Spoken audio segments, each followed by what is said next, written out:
Hay un momento en que la mentira deja de ser propaganda y entonces se convierte en sistema. En Cuba ese momento llegó muy pronto, no después de años, no tras ningún fracaso. Llegó cuando la revolución empezó a avanzar. Y a menudo se dice que el conflicto con Cuba nació por intolerancia o por decisiones extremas. Pero la historia demuestra otra cosa. La agresión comenzó cuando Cuba decidió ser soberana. El primer hecho fue una condena sin crimen. En agosto de 1960, en la 7ª reunión de consulta de cancilleres de la OEA, celebrada en Costa Rica, Estados Unidos logra imponer la llamada Declaración de San José. Les convido a que la busquen. Este documento no condenaba ninguna invasión, no denunciaba ningún ataque cubano a otro país. Condenaba algo distinto: las nacionalizaciones, la ruptura con la dependencia económica y el rumbo revolucionario de Cuba.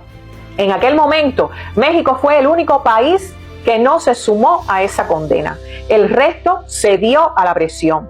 Y ahí se sentó la base del aislamiento, no por lo que Cuba hizo a otros, sino por lo que decidió hacer por sí misma. El segundo hecho está relacionado con el petróleo y el bloqueo parcial de 1960.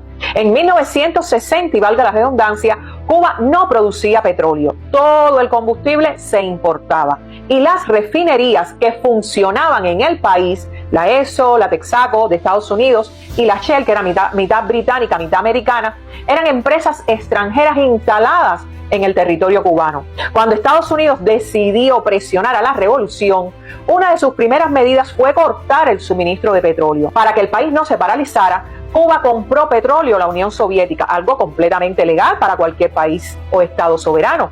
Pero cuando ese petróleo llegó a Cuba, ¿qué ustedes creen que pasó? Las refinerías se negaron a procesarlo.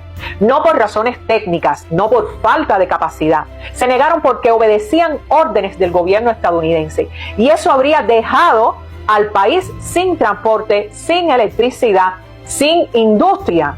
Ante este sabotaje, Cuba actuó como cualquier país responsable. Intervino y nacionalizó las refinerías, ofreciendo compensación basada en los valores que las propias empresas habían declarado. Así que no fue un robo, no fue una confiscación arbitraria, fue una respuesta a un intento de asfixia. La respuesta de Estados Unidos, ¿cuál ustedes creen que fue? El castigo. En octubre de ese propio año, 1960, Washington decretó el bloqueo parcial contra Cuba, prohibiendo la mayoría de las exportaciones y dando inicio formal al cerco económico. Entonces no fue una sanción por una dictadura, fue un castigo por no obedecer. ¿Y cuándo la guerra se volvió psicológica? Pues miren, como el cerco económico no bastaba, había que romper algo más profundo: la confianza, la familia, la moral del pueblo. Y ahí es donde la mentira entonces se volvió sistema. Se fabricó el miedo, se amplificaron rumores, se habló de caos y de persecución.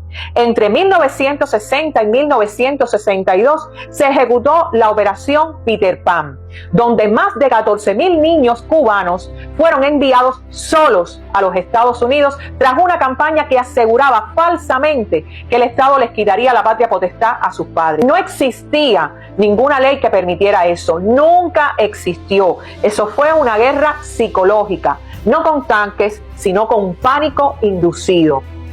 Entonces, la mentira religiosa entró en este capítulo, porque mientras en el exterior se hablaba de persecución religiosa, tienen que saber que en Cuba no se prohibió el culto, ni se cerraron las iglesias de forma general. De hecho, hubo pronunciamientos públicos de algunos religiosos reconociendo que la práctica religiosa continuaba y que no existía una persecución por motivos de fe. El conflicto entonces no fue con la religión, fue con sectores del clero implicados en actividades políticas y subversivas. Cuando la jerarquía reaccionaria llamó al enfrentamiento, el pueblo creyente no respondió, y eso también se olvida. Mi gente, nada de esto fue improvisado, nada fue casual. El aislamiento diplomático, el bloqueo económico, la guerra psicológica y la mentira sistemática formaron y forman parte de una estrategia temprana. No porque la revolución fracasara, sino porque amenazó privilegios. Entonces, 67 años después Cuando la mentira se volvió sistema, la memoria se volvió defensa. Y defender la memoria, mi gente, también es defender la revolución.